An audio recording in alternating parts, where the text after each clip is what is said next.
This hour is brought to you by Jeremy Temple Law Office of Bloomington. Personal injury, criminal, business, whatever you need, Jeremy Temple Law Office will get you taken care of.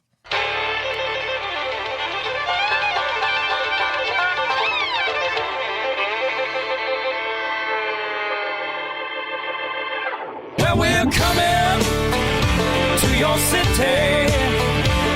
Gonna play our guitars and sing you a country song. We'll all be flying higher than a jetliner. And if you want a little bang in your yin-yang, come along. Well, come on along and welcome aboard Indiana Sports Beat Radio with Coyle Leary here on this Monday, January 13th. Hope you had a great weekend and we get your weeks off to a great start. Todd Leary, how are you, sir? Woo! Monday. I'm getting rolling. It's a tough week coming off of I don't know. It seemed like there was a lot of sporting events I watched all weekend long. Lot to talk about. Oh, and tonight, the college football playoffs. Can't forget about that. I mean, holy cow. Let's talk about the ridiculous time that it's been in between the last game and now. Does that bug you? It just seems like it was a long time ago. It's ridiculous. On the program today, Don Fischer, the great voice of the Hoosiers, along with Mike Schumann. We'll talk to him as well. Lots to talk about. We've got a lot on here today, Ty. We've got heartwarming. We've got heartbreak. Indiana women's team losing a double overtime game at Iowa yesterday, but it's not like that was they've won like 29 in a row, I think, there and on their home floor. But golly, they had that game in the fourth quarter and just let it slip away to get forced into overtime where they lost after 2 overtime periods. But man, oh man, if they could have gotten that win, they could have been legitimately thought of as a team that for a number 1 seed at the end of this season. Yeah, but, wow, what a great they got it going. Yeah, they were staring at walking away with the Big Ten regular season outright if they can go and get that win on the road. But you know, they're still in a great position, and they'll learn from that. That's one of the things you've seen them do. Their 2 losses so far, you know, they've bounced back right after those with some really good play and good wins. So, you know, they'll learn from it, no question. Absolutely. Plus, with them having that record, I'm sure the Indiana team would sure have liked to have snapped that record for them. Heck yeah. But golly, to be that close, it just sucked. I was watching it, and they had the game. I mean, they were up by 8 or 9 in the fourth quarter, and they just let them chip away at it and get back in there. But and of course, you've got great news if you're talking about Indiana men's basketball. A huge win for them Saturday over the Ohio State Buckeyes. Just a solid win for a team that struggled in the game, but yet did not give up. Found a way to come back not once but twice. Battled back from deficits. And you saw a lot of positive things, Todd, from that team. A lot of grit, a lot of determination, a lot of fight. Just so many positive things came out of that game for the Indiana. Yeah, I mean, we talked about it after the game show and talked about game show after the game show that we did.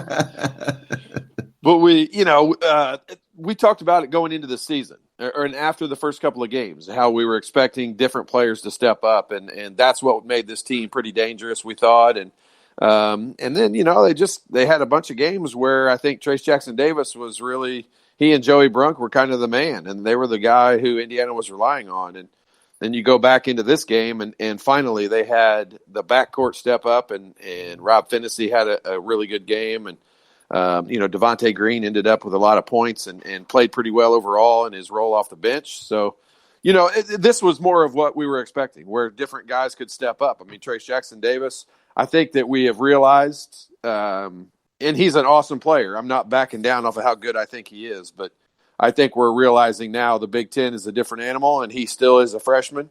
And you know, he's quite frankly, he's played like a freshman in the Maryland game and in this, even in the Northwestern game back at home, and then in this game against Ohio State. I mean, I don't want to say he was a non-factor, but he was less of a factor than what he has been for IU. Yeah, and you get a chance to see some guys in different roles and what they can do. And Wow. What a response from Rob Finney getting his first start of the season.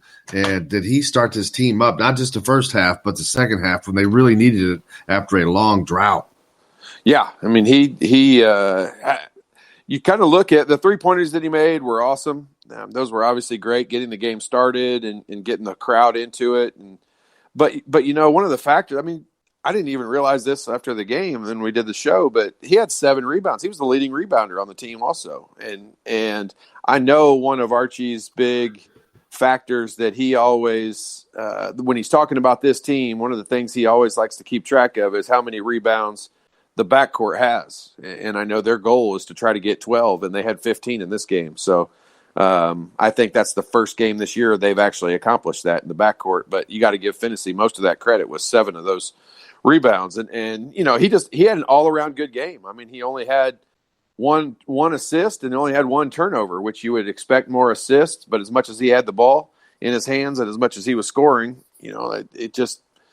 it was a great performance from him, and one I hope that he can really build on, because I know we've talked about his struggles that seem to be mental more than anything recently. I always say you guys can send your text in any time, and we've got one that came in yesterday. Hit us up on the text line, 812-269-6367. That's 812-269-6367. Ryan from Michigan said, I got a statement for tomorrow. He sent this yesterday. I was close to my prediction for Green scoring on Saturday, and IU is in as good a position in the Big Ten as anybody else. The conference will be a marathon to the 100th percentile. I think we saw that yesterday when Purdue they score. Purdue holds Michigan State to 42 points and just absolutely annihilated them. Yeah, they did. I mean, they were lucky to get to 42 the way that game was going. I think they had 19 or maybe 20 at halftime. I mean, it was pretty crazy how and it wasn't anything. I don't think it was crazy pressure from Purdue. I mean, Michigan State kind of has the ability to struggle shooting the ball. I mean, if Cassius Winston doesn't shoot well, that's kind of the position they're in. They don't have a ton of guys that can stand out there and make shots. Now they have a few guys. They're kind of like Indiana. They've got a few guys that think they can stand out there and make shots, and they tend to take several of them. But they're not a team that's going to stand out there and beat you from the outside that much, and that's not what they try to do. And Purdue, give them credit. Purdue started the game out hitting shots, and it continued through the whole thing. I mean, it wasn't even a game. We had a great crowd out at Yogi's after the game. Talk about it. Just mentioned after the game. Great crowd showed up. Thank you, guys. People like Jennifer from Evansville that was there. Thank you so much for coming out, and plenty others. Another text in this morning from Tim. 5 Big Ten teams in the top 25, 3 more in the top 41. Purdue ? IU not mentioned. Maybe that changes this week. Man, if they get through these 2 road games, but let me tell you, this is not your grandpa's Rutgers and Nebraska basketball teams. If they could get through this road swing with 2 wins, I would rank them without doubt. And I've been as hard as anybody has been, but there's no question. If you can go do, because that's something that virtually no one else has done. I mean, the road in the Big Ten has been a lonely, lonely, miserable place to be. Yeah, it has. The one of the interesting things I was looking at is Indiana. So for almost the whole rest of the Big Ten, they've got 2 game swings. So right now, this week, they've got 2 road games, and then next week they got 2 home games, and then 2 road games, and then 2 home games, and then 2 road games. I mean, so you're going to have weeks where they're gone for the whole week, and they're on the road. I mean, the real negative for that is we know how difficult the road can be. And Indiana's got some momentum right now coming off of Ohio State win. This is an opportunity for them to really separate themselves. I think Michigan State, even though with that loss the other day, they still kind of separated themselves off with a good start. I think 2 wins this week would separate Indiana from the bottom 7 teams in the league. I mean, I think it would solidify the fact they're going to finish somewhere up there in the top 5 or 6. And these 2 road games are huge. And you couldn't ask for – I mean, I don't think you could ask for 2 better road games coming up this particular week. Well, you talk about momentum, which Indiana does have at the moment, and going on the road can do one of two things. Yeah. It can exacerbate that momentum and really propel it beyond times a factor of 10, or it can cut you down at the knees and then give you another double dose of that before you can get back home and try to work on it. So it can go either way. Yeah, well, I mean, so let's just play two scenarios out in this. Let's just say Indiana wins both of these road games this week. They win Wednesday at Rutgers and they win next Saturday at Nebraska. Then they get to come home and have Michigan State come back into here. Think of the momentum you have if you're able to win both of those games, and you got Michigan State coming right where you want them. That'd be an awesome scenario. The flip side of that, you lose both of these road games, and then you got Michigan State coming in. I mean, it literally could go either way.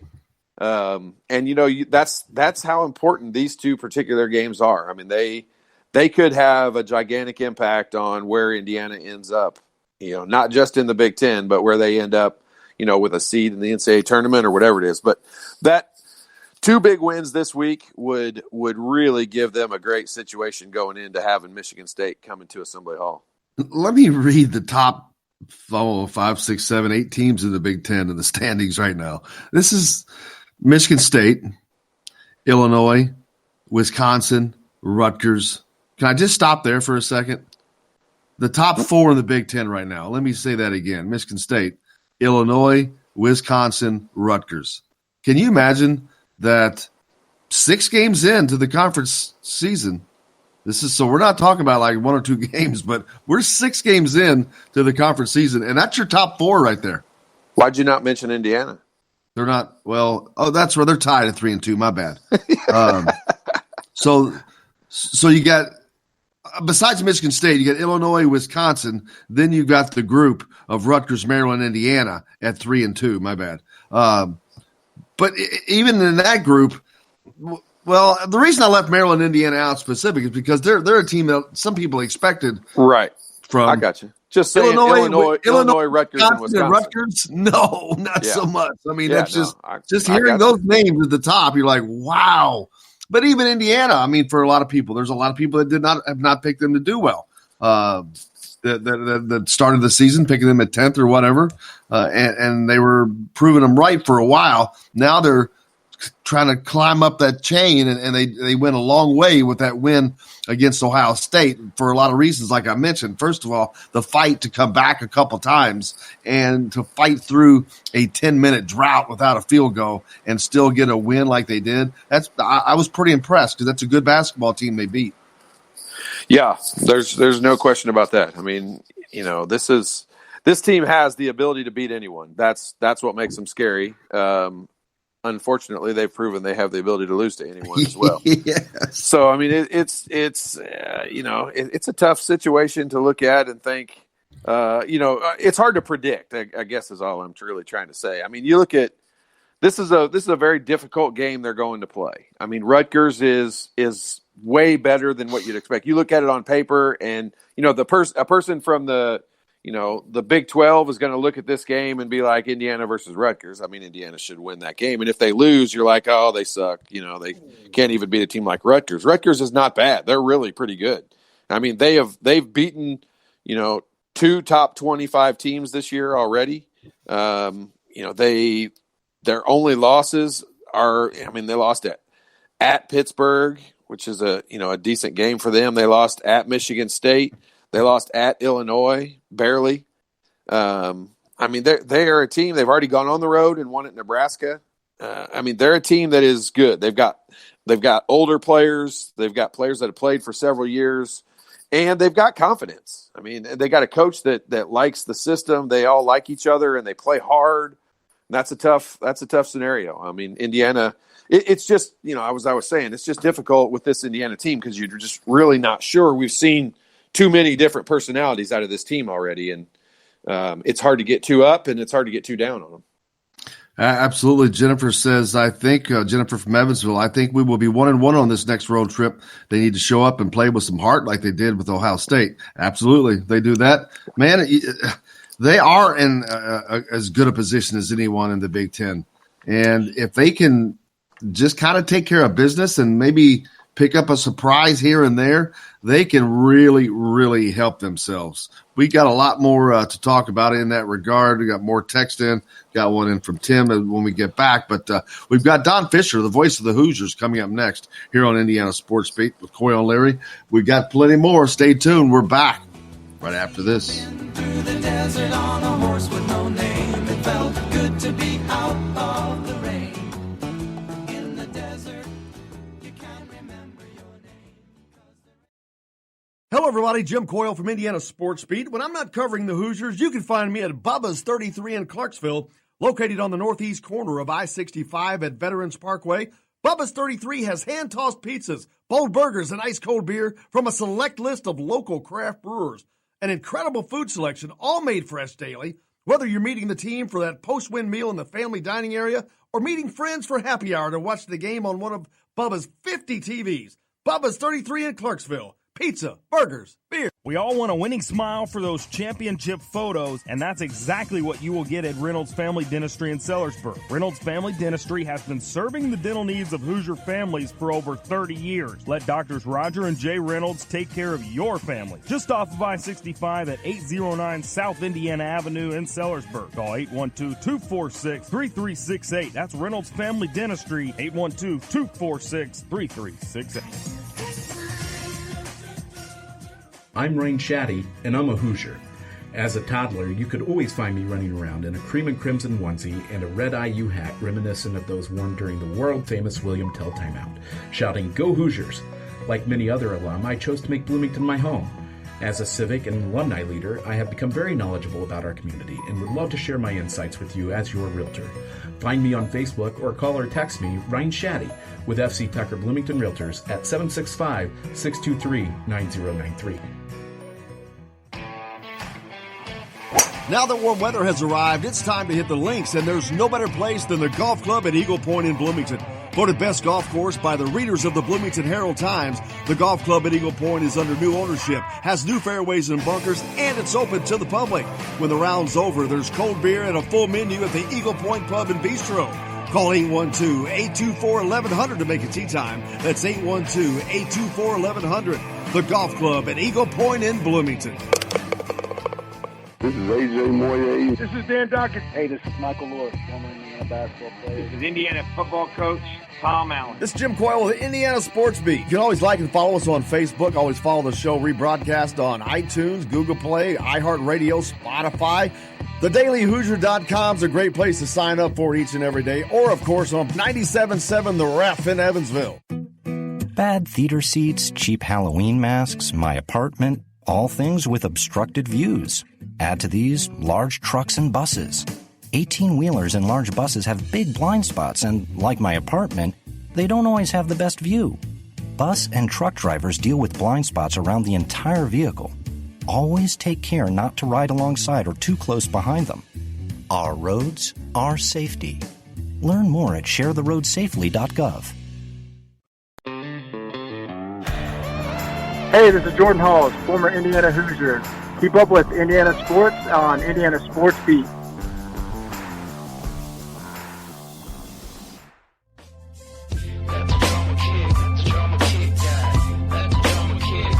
Welcome back to Indiana Sports Beat with Coyle Leary here on this Monday, January 13th. Happy birthday to my sister. Now we've got the great Don Fischer, the voice of the Hoosiers, brought to you, of course, by Jeremy Temple Law Office, Jeremy Temple Law of Bloomington, located right on the square, southwest side of the square, 123 South College Avenue.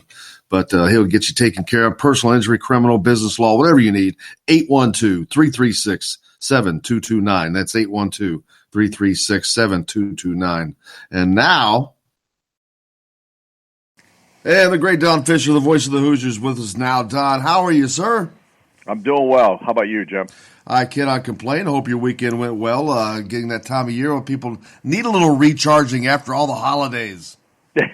Well, we had a little time to regroup, but we've had a couple of ball games this past week. We're back into the mode, and obviously the Big Ten, as we've pointed out many times throughout this season, has been proven to be a bit of a grind, and it just really began. The next step in the Big Ten grind has just gotten underway, and it's going to be exactly that. I I went over. This is it's not like everybody didn't know this, but I wanted to go back and check for sure. But the Big Ten has played 37 Big Ten games thus far, games in which Big Ten teams have played each other. 37 games. You know how many times that they've been able to win on the road? 5. I was going to guess 2, maybe. It's 5. been so bad. Literally, Wisconsin's won twice on the road. They beat Ohio State and Penn State. Rutgers won over at Nebraska. Michigan State won at Northwestern. And Illinois won at Wisconsin. Those are the only road wins in 37 Big Ten games thus far. And to prove a point how tough it is, Michigan State, who is leading the Big Ten, they were 5-0 going into yesterday's game in West Lafayette, and they got absolutely destroyed, 71-42, a 29-point loss for the Spartans, who were never in that game yesterday in West Lafayette. So it just goes to prove how difficult this season's going to be when you play away from home, and Indiana's got 2 of those this week. Yeah, and it's been very fortunate for them. They've got some good wins under the belt, and what a way to hit the road, Don, and with a win over Ohio State. But not just getting that win, it was how they played. A lot of questions going into the game with rotations and starting lineups and this and that and the other thing, and they just kind of put all that to bed. They made some changes. Archie made some changes, and it seemed the team really seemed to respond well to those changes.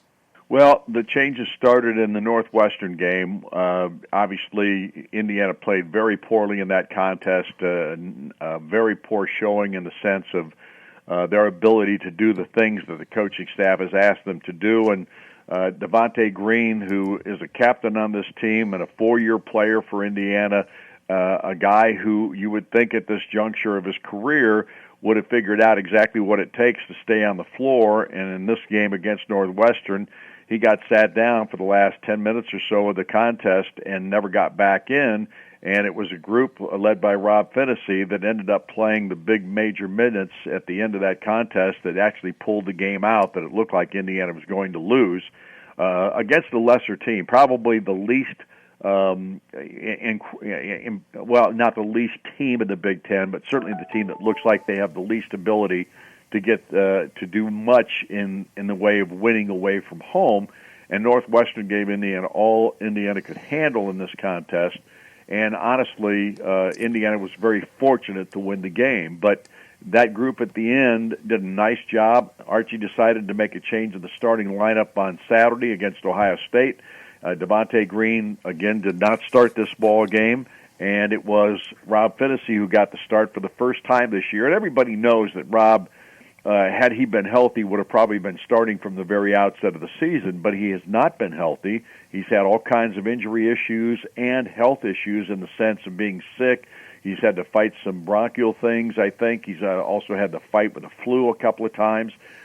He's just had a really tough year to stay healthy. And at the end of the Ohio State game, even he was struggling with maybe a hip pointer or some kind of a problem at the end of that ball game, but he hung in there. That said, Rob Finney got the start against the Ohio State Buckeyes, and Indiana looked like a different basketball team from the very outset.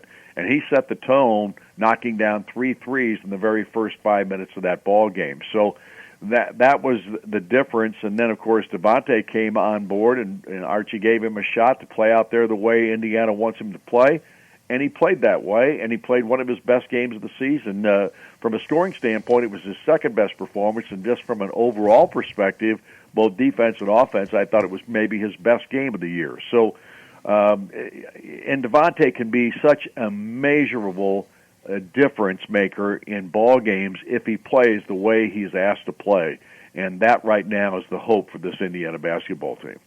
Absolutely, and you talk about Rob Finney starting and really lighting him up as soon as the game started. That second half, after they had gone, basically, if men played quarters right now, Indiana would have gone the entire second quarter without a field goal. And to go into the locker room only down 3 was amazing. But they come back out after that big drought, and Rob Finney's the guy that hits the big shot that gets them going again.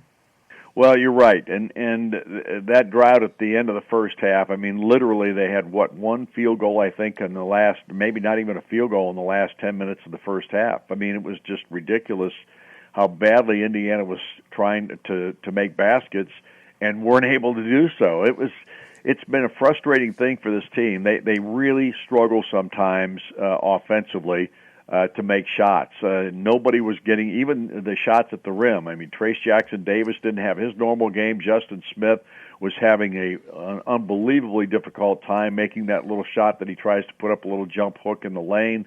None of those were going down. It was a struggle, to say the least, offensively. But it proves, too, that you can hang in ball games and give yourself a chance if you play with tremendous energy and effort at the defensive end of the floor, which is what Indiana did in this game. And Ohio State's been going through some of their own shooting struggles, as everyone knows, but Indiana held them to 21% shooting in the second half of this ball game. And I went to the basketball reunion that they had in Cook Hall after the game for all of the former players, managers, administrators, coaches that came back for this particular reunion.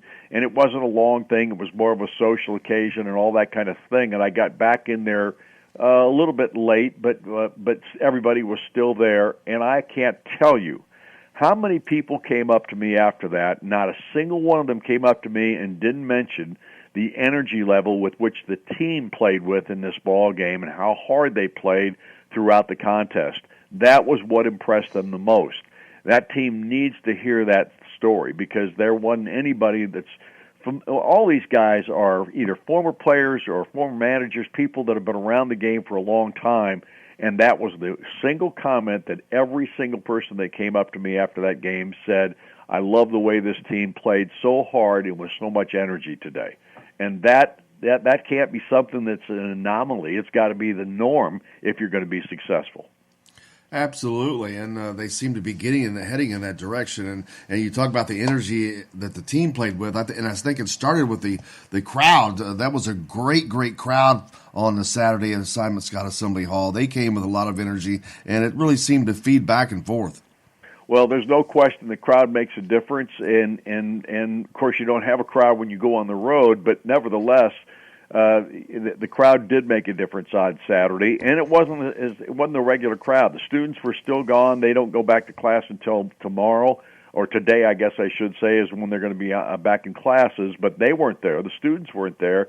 This ticket package that was sold included this ball game, and it was just general fans that came to this contest, and mostly adults with their kids. So it was a terrific crowd. Like I said before, maybe the best crowd of the season. Certainly from an energy standpoint it was, but now Indiana has to go on the road after playing a couple of ball games at home and being helped by the crowd. They have to go on the road and generate their own energy and their own effort, and it won't be a crowd that influences that. It'll be themselves, and that's what I'm hoping that this team has finally figured out, that we can win no matter where we go and play if we play with that kind of effort and that kind of energy. Yeah, and you mentioned going on the road, Don. They go on. This is not, as you'd say, not your grandfather's Rutgers team. They're one of the best teams in the Big Ten. I think they've won 6 straight games. This is just an upside down world Big Ten this year. You mentioned it earlier, talking about going on the road. There are no easy games, and absolutely, and none will be found at Rutgers either. Well, Rutgers has been extremely tough at home this year. They did go on the road this past weekend, lost to Illinois, but they are 12-4 in the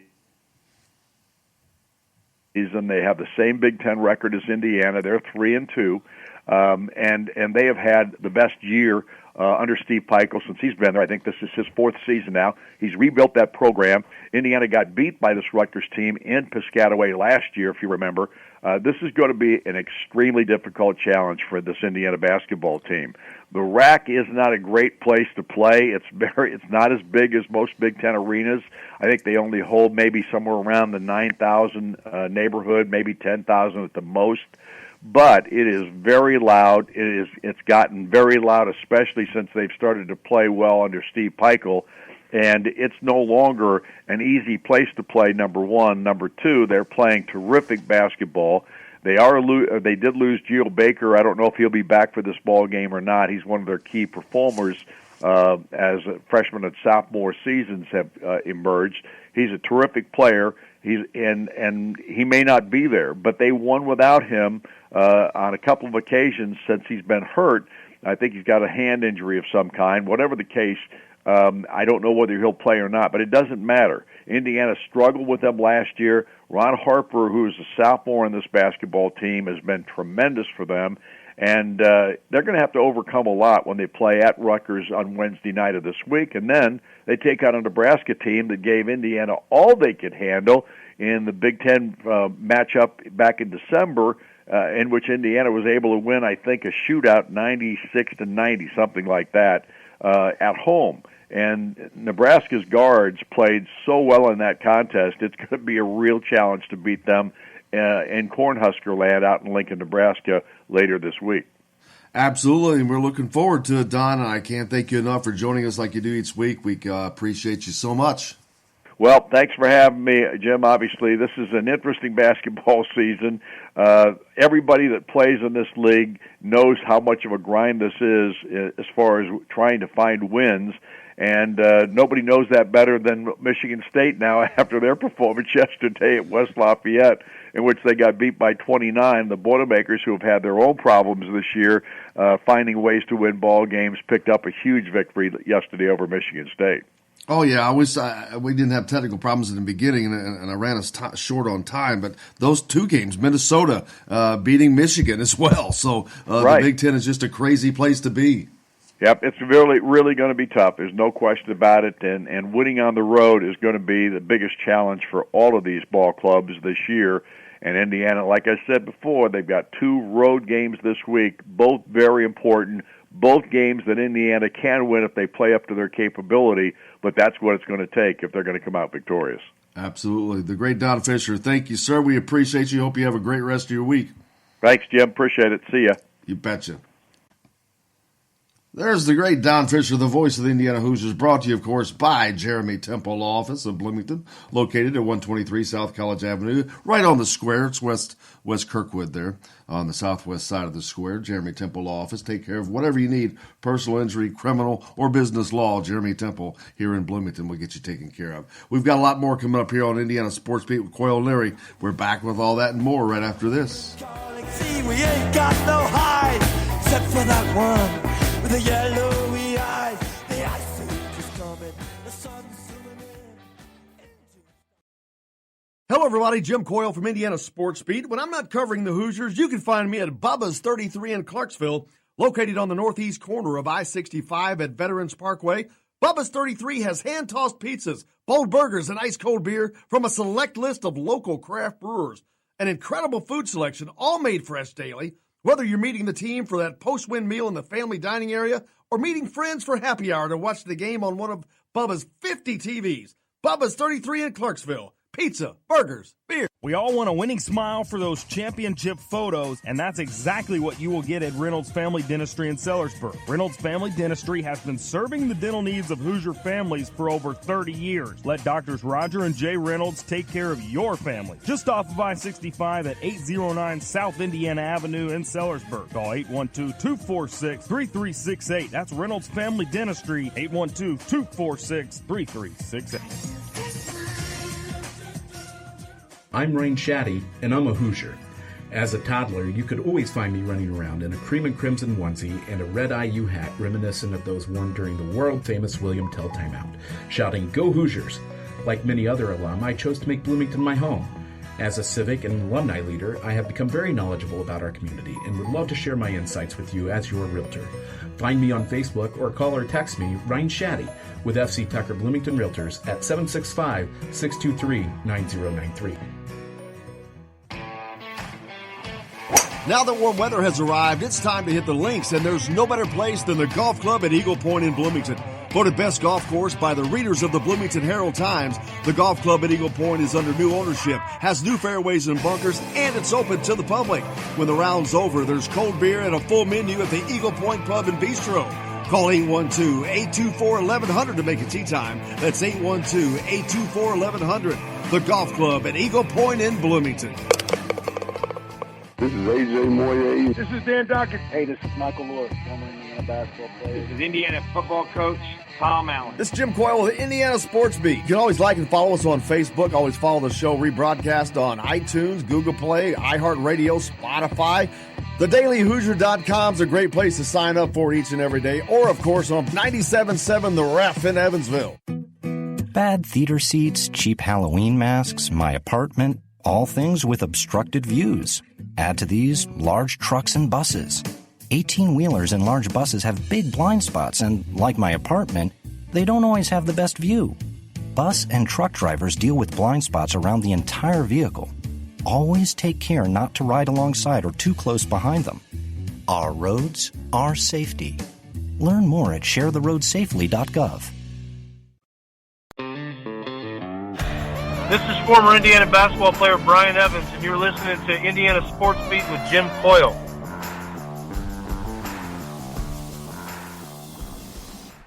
This segment is brought to you by Bubba's 33 in Clarksville. Pizza, burgers, beer.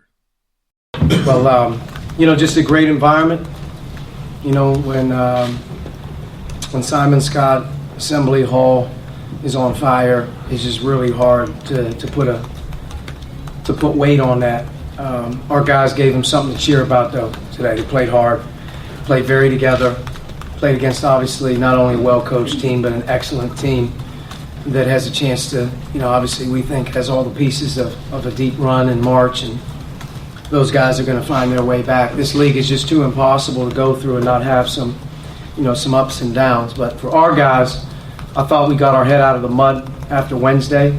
We were fortunate to win Wednesday, but we got our attitude, we got our heads together, and guys were ready to go today. We probably as good of a defensive game as we've played overall. If you look at the numbers, we did some really good things there. I thought that they made threes in the first half and we missed free throws. It's a big difference. Obviously, the free throw line is so important to us, and we didn't take care of business making them, or our offense would have been a lot more efficient. But it's tough to score on Ohio State. They have one of the best defenses in the country. We knew it was going to be very difficult to score. But I thought it always comes down at the end of the day, to play and beat the best, you got to have guard play. And I thought today we had very good guard play. Rob Finney got us going. He was good on both ends of the floor. And then Devontae Green was really good as well. So you had two guys in the backcourt play today the right way, made guys better. And, at the end of the day, that's how you're going to have to do it, by committee. And, really proud of our guys in a big-time environment to get it done. And like I told them, that was Coach Archie Miller, Indiana head basketball coach, talking after Indiana's 66-54 win over Ohio State on Saturday. A big win. You get that, a big win. What are you chuckling at? What were you laughing at? Oh, man. Something tickled you. It did. I'm sure you have not seen the movie Dolomite. My Name is Dolomite. Nope. It's an Eddie Murphy movie. And it's a portrayal of a real guy back in the 70s who was trying to be this comedian, trying to be this star. And but anyway, one of his phrases was "put your weight on it." And Archie Miller said Rich that. said that you can't put weight on it. As soon as he said that, it just got me going, man. I gotcha. Because instantly in my mind, I saw a 3-layer GIF or GIF, whatever you call those things, where Archie says that clip, then Eddie Murphy says it in the movie, then you show the real guy who used to say it. Like boom, boom, boom. That production was already laid out in my head. Gotcha. That's what's going on up there. So that's what's going on up there. Yeah, we got you. Those clips. It's fun. It's fun as a guard. This would be a recruiting. This should be a recruiting tool for Indiana. But they should take, a part of what Archie Miller says in regards to guard play, and be able to use it for recruiting guards across the country, because that's not the case with a lot of different programs. I mean, you'll hear Bill Walton all the time say, guards are the scum of the earth, and you could win games if you had 5 big guys on the floor at a time. And it just is, it's interesting to hear him say, and it only makes sense. I mean, the guards have the ball in their hand the majority of the game, and they're the ones who kind of dictate the pace of play and how things are going. And when Indiana's guards don't play well, it's pretty apparent. And so that, that's kind of been the key to, Indiana's guard play was a key factor in them winning the Notre Dame game on the road or in the neutral site. And, the last couple of ball games, and especially this one against Ohio State, was a big factor in having the guards play well. If people think that I enjoy being negative when it's negative time, they're crazy, because it is so much more fun being able to talk in a much more fun light about what's going on and how the team's playing and how people are performing. It is a blast to be able to do that, and it makes it for a lot more fun show, I think, as well, to be able to do that. Yeah, for sure. And I don't know if I had noticed it. I'm just now noticing it on the schedule. But, I mean, we have the potential for some real Jekyll and Hyde, weeks for Indiana. Just having those. I mean, this week they got both road games, and next week they got both home games, and then the next week it's both road games. And that just flip-flops back and forth and teeter-totters all the way up until the end of February. I mean, it's crazy how we're going to have full weeks worth of home games or road games. This 4-game stretch right now is just this is incredible what this could be positively or negatively for Indiana. I mean, at Rutgers, at Nebraska, and then home games with Michigan State and Maryland. If Indiana wins all 4 of those games, they're number 1 in the Big Ten. They're leading the Big Ten. Ryan, if they lose all 4, they're bottom of the Big Ten. Ryan from Michigan says, best team play of the season. Got to love everyone's energy and playing for Indiana. We compete to win the Big Ten. If we continue this, no questions asked. Todd, I know you love this statement. Ha, ha, ha. Funny thing is, actually, that is true, what he just said. He thought you was probably going to say, no, not so fast, my friend. But it is true. And you just laid out what you just laid out there schedule-wise that talks to that. And because – with what we've seen, and you talk about yesterday, if you weren't watching, Purdue absolutely, positively annihilated the best team in the Big Ten. Right. And they held them to 42 total points, and they were lucky to have 42 points. Yeah. 42 points. Yeah. The best team. A team that just got held to what? How many? Didn't they just get held to like 36 by somebody the other day? 37. I think Purdue just scored 37 like 2 games ago. But it's, it's what I've said all along. I know Tim loves it when I talk about how difficult it is to play in Mackey Arena, but it is, I can only guess how loud that arena was yesterday. And last year, Purdue did the exact same thing last year to Michigan State. I mean, the score at halftime yesterday was 37-20, I think. Last year, the score was 37-19 at halftime. They did the exact same thing. But this team doesn't have Carson Edwards, which is, he was the, if not the best, one of the best scoring guards in the country. And this team doesn't have anywhere near that. They just did it by committee yesterday in Purdue, I'm saying. But, Michigan State is another example of what's going to happen when teams go on the road. What Michigan State did to put themselves and separate themselves from everyone else was they won that road game. They played back in December, and no one else did that. Tim says Assembly Hall was louder Saturday. Sim is wrong. Sim is wrong. I was at Assembly Hall, and I know it was loud. It was awesome. I agree with you. But Assembly Hall does not have the ability to be as loud. Don't dig too deep a hole there. It's not even close. It cannot get as loud as Mackey Arena, just based on the acoustics. Easy. Don't dig a hole. I'm not. Dig a hole. I'm stating facts. Man, I forgot what I was going to say now. But Indiana, a team that we were – not just a couple of games ago, really having concerns for, or a lot of people, you're not one of them. They are in a position now where I think it's fair to say this is a team that could put itself in a position to fight for, if not the Big Ten championship, top 3, because I don't know. As we continue, I know we've been trying to determine the best, and we thought we had again. Every time I turn around, we think it's Ohio State. Then we think it's Michigan State. Then they get blown out. And I don't know that there is a top 3. I don't know that there's a top 5. I don't know what there is right now. I'll still be honest with you. I don't. Because if this happens again to Michigan State, then you can say, all right, screw it. That's everybody. Just throw them in a blender. Yeah. Hey, Clark Kellogg yesterday doing the Purdue game gave a great analogy of all the Big Ten teams. And he said, if you want to put it into recruiting terms, there are no 5-star teams in the Big Ten, but there are a whole bunch of 4-star teams. And whatever team ends up, there's a possibility of probably 3 teams that have the potential to go on a crazy run and play really well and make themselves a 5-star team. But otherwise, the Big Ten, and he really said college basketball all in general, but he was really focusing on the Big Ten and saying there's a whole bunch of really good 4-star teams in the Big Ten. And there's probably going to be one that kind of, plays better and catches a couple breaks on the road and does a couple of good things and ends up winning a road game here and there that's going to separate themselves out to be that 5-star team in the Big Ten, and they'll end up winning it. Otherwise, and he's right. I mean, they're places 2 through, maybe as far down as 8 are all going to be really solid 4-star recruit teams. And that's a great analogy, I thought of. It really gave it a picture of what I could understand in saying that, you've said all along that there's no real team across the whole country that stands out, which I think Gonzaga stands out amongst everybody else.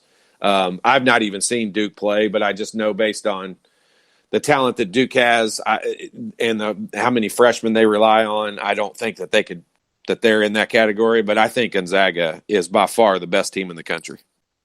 Did Devontae find out that he's just as or more important, just as more impactful coming off the bench than as a starter, and maybe that is a role that he could really go headlong into and give this team just something that it's missing? I don't know. I mean, I don't. So, let's just say, for example, I think it could be game by game, because let's just say, for example, when they go to Nebraska, I mean, we saw how Nebraska's team is made up. So next Saturday when they go to Nebraska, it sure wouldn't hurt my feelings. And I think he's played great. So this is not a knock on him, but it wouldn't hurt my feelings for them to put Joey Brunk on the bench to start the game and start another guard, because we know Nebraska's not big. They're going to play fast, and we had a difficult time guarding them with 2 bigs on the floor. So I don't know that we've seen the last of Devontae in starting. I don't know that just because he played well in that game coming off the bench, I still don't know if it wasn't somewhat of a motivator. I don't know if it wasn't more for Rob Phinissee's benefit. But to match up with some teams throughout the season, I don't think we've seen the last of Devontae starting. Oh, I understand, especially when you come talk about matchups like a team like Nebraska that you just mentioned. But in general, going forward, could this team have found its identity with Devontae coming off the bench and being that spark plug? That's basically – I talked about it earlier in the season. It's like having another starter just come off the bench. Yeah, but you also made the point a few games ago when Devontae wasn't starting. You made the point of how can they when they struggle to score the ball, how can you have your best scorer on the bench? And when they started the game out and they've had a couple of droughts to start basketball games, before Devontae was starting, we were complaining saying, how do you have your best scorer on the bench? He should be in the game to start out, and you should get off to the best start possible. And so I'm not. Well, that's true, but then Rob Phinisee showed that he can be that guy in the Ohio State game. He showed he can be a scorer. He can hit those big shots. So if you've got that now, and then you got a Devontae off the bench, wow, what a combination that would be. Yeah, I don't disagree with you, and I'm not trying to be argumentative on that point, except for, Armand Franklin had a really good shooting game in the Notre Dame game, and I don't think we're willing to say long term that he's a great outside shooter right now. So just because Phinisee had one good shooting game from the outside, I'm not jumping on it saying he's all of a sudden our best shooter now, and he's more than capable. But I wouldn't mind seeing them play more along with the matchups, whether he starts or whether he comes off the bench. I think your point originally was, can Devontae learn a lesson from this and realize how important he is, and also realize they can win without him, and they're willing to put him on the bench if he's not going to do the things that Indiana needs him to do to win. And the answer to that, I think, is yes. I think the little bench, the end of the game, the end of the Northwestern game, 10-minute stint on the bench, I think made him understand, hey, my senior year can either be, a lot of fun and we can all work hard and play hard and play well together, or it could be a miserable next 3 months. And hopefully I think he learned that lesson. Can he be like a Will Sheehy type role? I know it's a different player, a different totally type different. player. I mean, look, what you tell me right now? What is Devontae's assets? What's his strong suit? What's he good at? Scoring the ball. List as many as you can. As many as you can. Shooting, outside shooting, scoring. Hopefully free throw shooting. I don't know what his average is. So yeah, he's a good free throw shooter. He's 85% free throw shooter. So you've got what you stuttering right now is my exact point. Really, what they need out of him is him scoring. I mean, that's it. Like, they don't need him to rebound, which obviously they do when I say that. But I mean, they need him to score the basketball. End of the story. And so they need him to play hard, be in position on defense, and score the basketball. And all he's really got to do is not turn the ball over, not have crazy passes, not do stupid things, and use his brain and get the ball where it needs to go. And whenever you're open and you're touching the ball, you shoot it. What a great job for him to have. Tim wants to give Joey Brunk some love. I think Joey Brunk has made huge strides in this last 2 months of basketball. I think Joey Brunk is playing great. I like it. I like his excitement. I like all of that. I think there are still going to be games when Joey Brunk's foot speed is going to be something Indiana has to overcome. And there's going to be times when you just can't play Joey Brunk. I mean, there's no two ways about it. But thankfully, I mean, look at this is what I'm saying right now. I want you to understand how much I appreciate having him on the team, because there's no way Indiana would be as good as they are right now without him. If Duran Davis were having to play his minutes right now, or if they didn't have the ability to play two bigs together and they were having to go small, I don't think they would be as good as what they are right now. And Duran Davis is just, I mean, he is light years ahead of. He's just so much better than what we would be if we had to have Duran Davis on the floor. Indiana is, and I know this sounds a little jumping back and forth, but Indiana is actually a team that could fight for a Big Ten championship this season. With the way the Big Ten Conference is right now, with absolutely no team showing that they can hold sway at the top, there's just no way that, and if you can just be that team that finds that makes that road win at Wisconsin getting away so much. You're like, because those are going to be so difficult this year. And if you can steal a couple of those, you could be that team that just sneaks out like, hey, look out of nowhere and wins the Big Ten championship. Yeah, you can. I would kind of put these two in the same category, as I would put Rutgers and Wisconsin. You know, the road games at Rutgers and at Wisconsin, if you can steal one of those two, you're probably gaining on the rest of the Big Ten, because the main teams in the Big Ten are going to probably lose one of those games. You can probably throw Michigan into that group as well. I really think that you've got to win at Nebraska. You've got to win at Minnesota. You have to win both of those games. They're going to think I'm picking on them because it's a rivalry, but I'm not. But I'm almost saying you really have a good chance of stealing one at Purdue also, just because they struggle to score the basketball. I mean, that's really it. They play hard, and they've got, Travion Williams right now might be the best player in the Big Ten. I mean, he's had just an incredible week.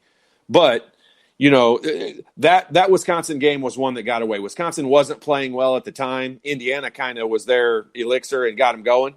How good would that have been on Indiana's resume? Holy crap. Huge. You put that along with the UConn win and the Florida State win now, and it'd be a different scenario. And the Ohio State win. Whoo! Indiana would be, you talk about being ranked. Well, they definitely would be ranked. But yeah, these four games in a row right now. So these two road games this week at Rutgers, at Nebraska, and then two home games with Michigan State and Maryland. I mean, those four games, if you win all four of those games, you're not just tied at the top of the Big Ten. You are number one in the Big Ten. You've talked about it all year long, that this team has the talent, and we're seeing that now. We're seeing this talent. If and when they get things figured out, if and when they work together, if and when they perform in their roles, this team is pretty damn good. Yeah, and we see that. Do you know how they do golf handicapping? Do you know how like an individual gets a golf handicap? Right. So a guy can go out a guy can go out and shoot 80, 5 rounds in a row. And then if he has one round where he shoots 74, instead, it's not an average. It's not like they take your average of what it's your potential. It's what you have the capability of shooting. And that's what I look at how Indiana is. So I've seen them in games. Their handicap in certain games is way, like, they have huge potential in certain games throughout part of those games. And then some parts of games, they look like they're going to shoot 85 or 90. And so that's why I look at them. I've looked at them all along, even the games they didn't play well after Arkansas and obviously after Wisconsin. They've shown the ability to be able to play really, really well. And so that's why I handicap them differently. That's why I keep saying, when you're talking about the power rankings last week when we were doing that, I've got Indiana at 4th and you've got them at 11th. Yeah, every time you say potential, I think of the Geico commercial where Pinocchio is a great. He's not a very good motorist. That's all I can see Pinocchio's nose growing every time. That's good. Now I'm not going to be able to have any reference other than that. Heck, oh man, and Tim texts in said he's got to take. He needs to take a break so he's trying to tell us to take a break. We got to do that anyway. We got a lot more coming up here on Indiana Sports Beat here on this Monday, January 13th. We're coming to you from the Golf Club at Eagle Point Studios. Go and literally back with more right after this.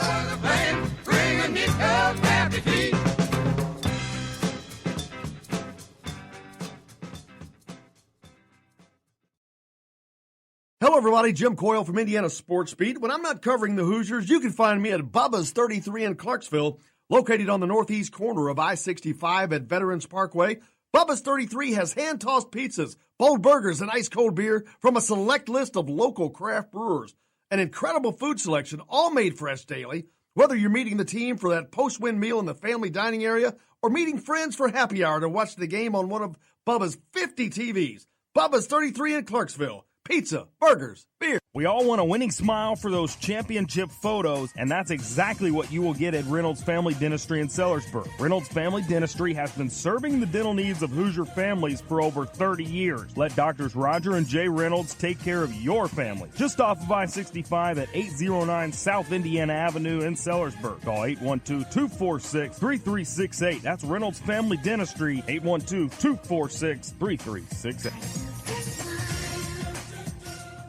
I'm Rain Shaddy, and I'm a Hoosier. As a toddler, you could always find me running around in a cream and crimson onesie and a red IU hat reminiscent of those worn during the world-famous William Tell timeout, shouting, "Go Hoosiers!" Like many other alum, I chose to make Bloomington my home.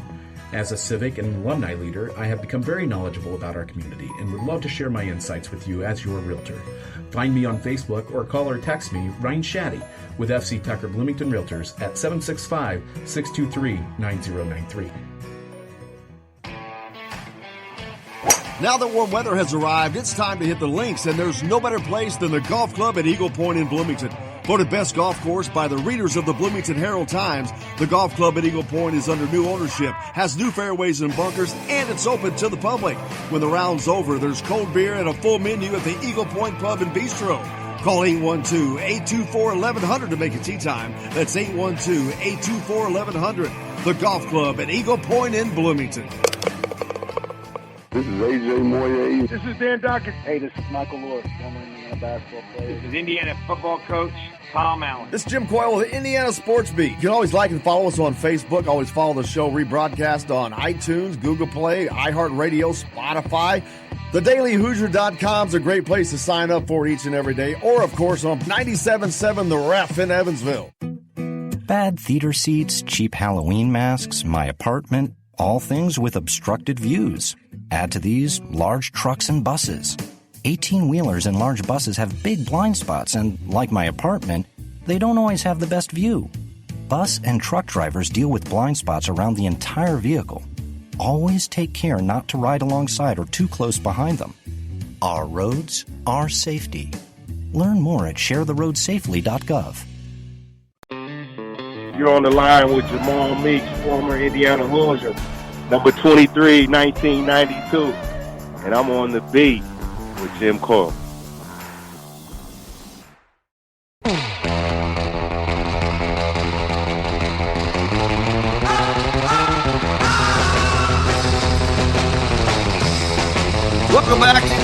Sports Beat with Coyle Larry here on this Monday, January 13th. A lot of birthdays, I'm sure, today, but it's my sister's one of them. I'm telling you, man, this is my family's birthday brother, month. Your dad, your sister? Yep.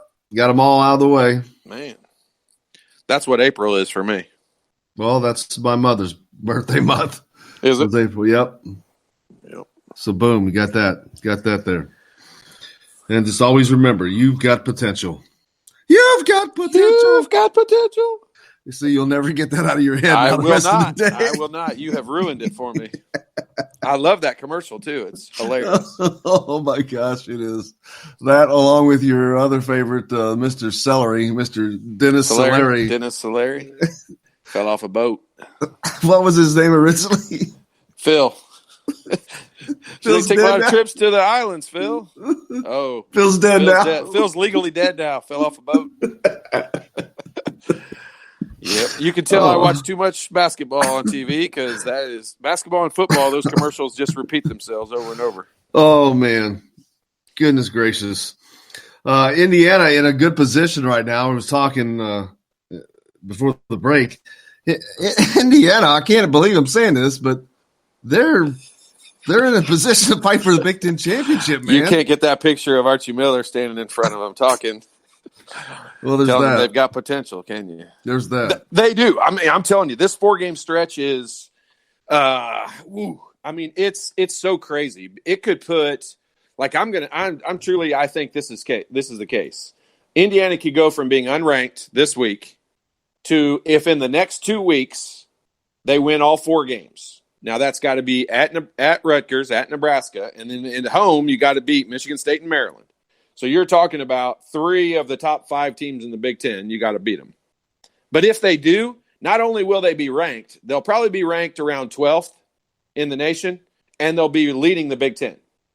Now that's just to think of that we're having that conversation versus where we were a week ago. It's pretty nice. And if they could get to that point, they would probably stay ranked the rest of the year because it would be a yin and yang, back and forth kind of a thing with the Big Ten schedule. Yeah, because if they win all 4 of those, then they get to go at Penn State and at Ohio State the following week. Hey, so I mean, it's going to be. You've got potential. You don't want to say ebb and flows because I mean these are gigantic swings. I mean you're going to have weeks when you feel great about yourself. And then with 2 road games, I mean, so in the next 1, 2, 3, 4, 5, in the next 5 weeks, 3 of those weeks, Indiana has 2 road games that week. Somebody's going to get somebody's going to get hot. Somebody's going to get hot and get a big win. Yeah. And maybe 2 in a week. I don't know, but they're going to get a big win. And I'm talking like, Maryland goes into Michigan State or Indiana goes into Michigan State or something like that where not only is this a road win, but it's a gigantic road win because of who it's over. Yeah, I mean, Indiana's probably one of the best things Indiana has going for them is they don't go to Michigan State. That's a big help. That's a good one. I mean, you hate only playing Northwestern once. I mean, we don't go to Northwestern either. So that's a road win you'd like to have. But you only play Michigan State at home. That's a real positive. I mean, that's a big one. So, I mean, they've got the opportunity. I mean, Indiana has going down this schedule, they have so many great opportunities, but they finished the season out. That's why I think right now, it's like at the beginning of a football game. You saw it yesterday 2 different ways. So in the NFL games yesterday, you saw who was the first game? Houston. Who played first? The Texans. Who'd they play? Houston, Kansas City. Okay, so they won the coin toss. Houston wins the coin toss and takes the ball because they want to get out ahead. They want to get off to a good start. Like you mean like a 24-0 start? Yep. And it worked out pretty good for them. They got off to a good start. But then in the second game, Green Bay and Seattle won the toss, and they decided to defer. So they wanted the ball in the second half. Okay, well, Indiana kind of has that situation with their season right now because if they can get off to a good start, the back half of the schedule is easier. I mean, they finished the season with 2 home games which are Minnesota and Wisconsin. And now, granted, no game is a guaranteed win, and those are both decent teams. But having those two teams at home, like you would say, those two games at home, you have to win both of those games. I mean, you should win both of those games. So the schedule is kind of front loaded for them from a difficulty standpoint, and they really have a good opportunity at the end of the season. I mean, they finish up with at Purdue, at Illinois, Minnesota at home, Wisconsin at home. That's about as good as you can ask for in this difficult schedule. So really getting off to a good start with these 4 games coming up is imperative. Can we talk about the NFL games yesterday? They got off when was that incredible? Is that one of the most incredible things? No, what was incredible is they get off to that 24-0 start, and I'm like, screw this. I'm not watching this anymore. So I started watching the Indiana game again. And I didn't I didn't see a score or nothing until it was too late. And I'm like, are you kidding me? Really? I missed that. Well, I'll tell you, I said this when it happened. So I feel I do have proof that I said this out loud when it happened. But when it was 21-0 and they had Houston had a 4th and 1 on like the 9-yard line and decided to kick the field goal instead. And they had all the momentum in the world going for them. They had been able to run the ball. They had been able to do everything. When they decided to kick a field goal instead of going for it on 4th and 1 to make it 28-0, I was like, that's kind of a momentum killer. Like as a coach, I just would not have done that. I would have given my team the opportunity to just jam it down their throat. I mean, I think 28-0 is different than 24-0. Obviously, 4 points, but I mean, it's just a different message. I hear, I know exactly what you're saying, and I agree with the method. Like, man, I don't like that decision, and truly, it changed everything. I mean, obviously there was some big plays. I mean, big turnovers on special teams, and there were some big plays that definitely contributed to it. But just the whole momentum change when he kicked that field goal. I did not like that decision from a coaching perspective. I agree with you, and I understand what you're saying. I think you could probably be exactly right.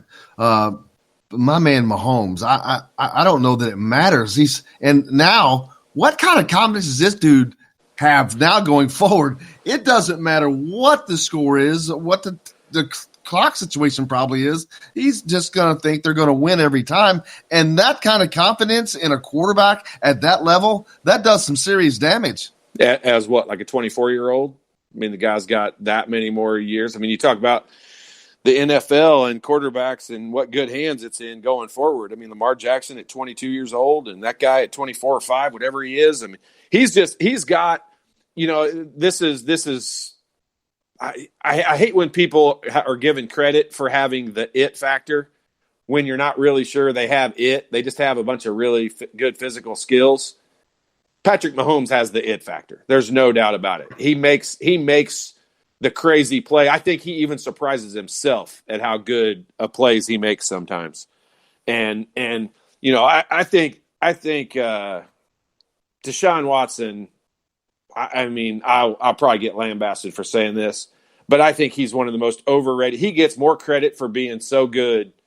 And I mean, the dude, when they compare, Dabo Swinney lost me, and I love Dabo Swinney. I love listening to him talk. I'm not a Clemson fan at all, but he would be a great guy to play for. But he really stuck his foot in his mouth, I think, when he compared Deshaun Watson to Michael Jordan, because Michael Jordan would never lose a 24-0 lead. Yeah, I think it's just he's sticking up for his guy. I get it. I understand that. But, I mean, you also are putting your own reputation on the line when you make a statement like that. I think he could have said how good he really was without comparing him to maybe the best athlete of all time. I mean, compare him to Magic Johnson. Oh, you're right. No, I agree. I mean, compare him to a great athlete, not the greatest athlete of all time.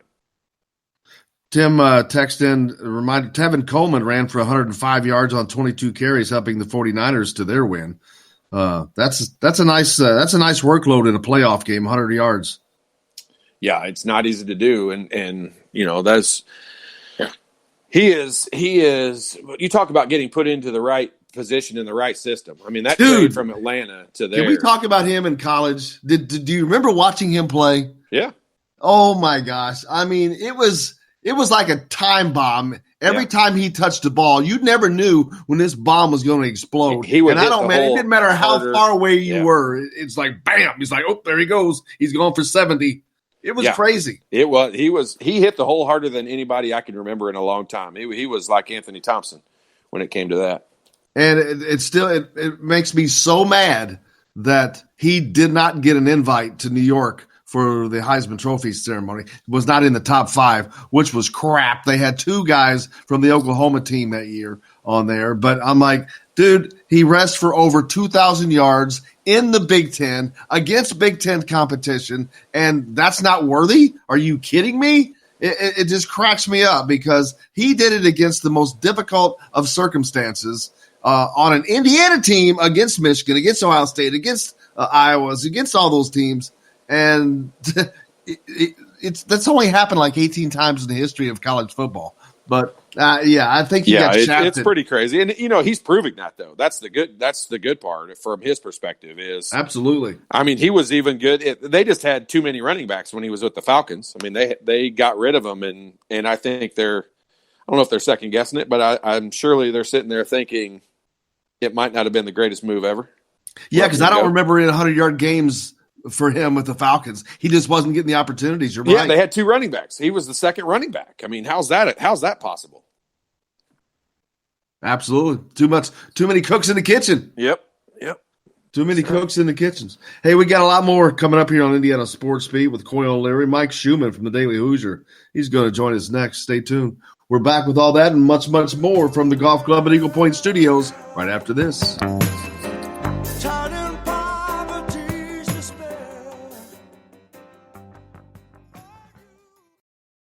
Hello, everybody. Jim Coyle from Indiana Sports Beat. When I'm not covering the Hoosiers, you can find me at Bubba's 33 in Clarksville, located on the northeast corner of I-65 at Veterans Parkway. Bubba's 33 has hand-tossed pizzas, bold burgers, and ice-cold beer from a select list of local craft brewers. An incredible food selection, all made fresh daily. Whether you're meeting the team for that post-win meal in the family dining area or meeting friends for happy hour to watch the game on one of Bubba's 50 TVs. Bubba's 33 in Clarksville. Pizza, burgers, beer. We all want a winning smile for those championship photos, and that's exactly what you will get at Reynolds Family Dentistry in Sellersburg. Reynolds Family Dentistry has been serving the dental needs of Hoosier families for over 30 years. Let Doctors Roger and Jay Reynolds take care of your family. Just off of I-65 at 809 South Indiana Avenue in Sellersburg. Call 812-246-3368. That's Reynolds Family Dentistry, 812-246-3368. I'm Rain Shaddy, and I'm a Hoosier. As a toddler, you could always find me running around in a cream and crimson onesie and a red IU hat reminiscent of those worn during the world-famous William Tell timeout, shouting, "Go Hoosiers!" Like many other alum, I chose to make Bloomington my home. As a civic and alumni leader, I have become very knowledgeable about our community and would love to share my insights with you as your realtor. Find me on Facebook or call or text me, Ryan Shaddy, with FC Tucker Bloomington Realtors at 765-623-9093. Now that warm weather has arrived, it's time to hit the links, and there's no better place than the Golf Club at Eagle Point in Bloomington. Voted best golf course by the readers of the Bloomington Herald-Times, the Golf Club at Eagle Point is under new ownership, has new fairways and bunkers, and it's open to the public. When the round's over, there's cold beer and a full menu at the Eagle Point Pub and Bistro.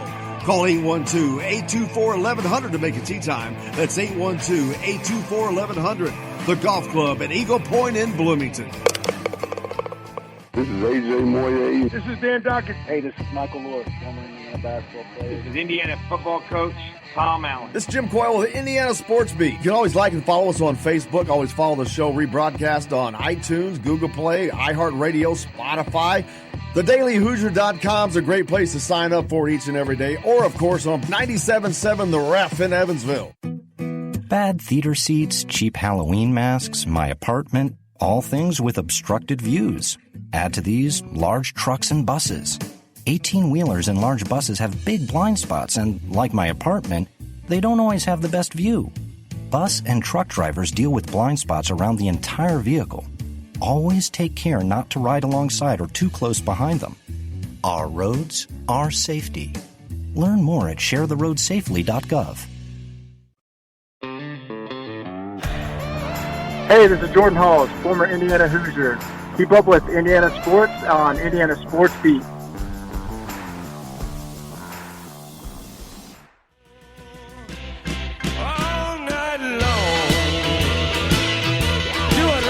Welcome back to Indiana Sports Beat with Coyle Leary here on this Monday, January 13th. Heard Jordan Hulls on there. Speaking of Jordan Hulls, he should be with us, I think, on Wednesday of this week. So looking forward to that. Welcome back to the Golf Club at Eagle Point Studios. Jim Coyle, Todd Leary with you now, joined by Mike Schumann from the Daily Hoosier. Michael, how are you? Gentlemen, doing great. How are you guys doing? I can't complain. Peachy. He's peachy. It's good to be peachy on a Monday. That's right. I'm struggling to get going. What more could you ask for? He didn't have his injection of nicotine yet, I guess. Nicotine? No, not caffeine. Caffeine, rather. Any if I had caffeine. Nicotine, it'd probably kill me because I have never had nicotine. Yeah, I don't know how that would work for you. That wouldn't go well. Not good. Mike, before we get to the men's side, yesterday the women, golly, what a tough loss. They played they were playing out at the Carver Hawkeye Arena in Iowa, and the Hawkeyes had won like 29 straight, the women, and Indiana had that game in the fourth quarter, and they let it slip away, and it went to 2 overtimes, but great effort. Can't fault them for the effort. I mean, obviously, somebody has a 29-game winning streak or whatever it is, it's a tough place to play. But, man, oh, man, did they have that game kind of in their hand. Yeah, they started the fourth quarter so well, and it looked like they were just going to kind of put Iowa away. But, as you said, great home venue, great crowd. Iowa has some good seniors that stepped up down the stretch. And I think when Iowa went to putting 5 out on the perimeter, Indiana couldn't stay in front of a couple of their players, and it really caused problems, especially as the game went into overtimes. I don't know if IU's players got tired or it's just or what happened, but they really struggled to stop dribble drives, and that seemed to be what killed them. But I don't think that in any way blemishes what's a fantastic season. As you said, 29 straight for Iowa at home. You can't feel too bad about that. Obviously, you don't feel good after any loss, but I think this is a team that's still clearly right there in the hunt for the Big Ten title.